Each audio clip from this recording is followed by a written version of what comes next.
Folks, this here is Mrs. Lincoln's bedroom right here, her half of the suite. If I could just take a moment and point out the dresser here in the far left-hand corner. It is hers. It is from her childhood in Lexington, Kentucky. She brought it with her as she traveled across the country. The dresser is a symbol of Mrs. Lincoln's childhood. What it was like wasn't typical for most girls of that time frame. See, Mrs. Lincoln had an education. She wanted to better herself. So her parents will send her off to boarding school.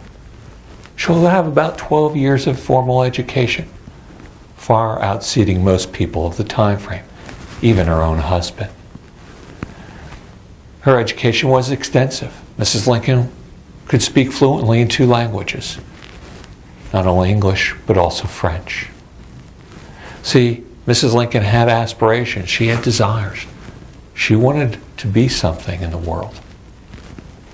Eventually, she'll want to decide that she wants to be First Lady.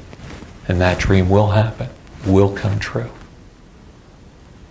From here, folks, we're going to continue our tour into the back hallway. We'll check out the boys' room. But for a time frame, Mrs. Lincoln actually did share her room right here.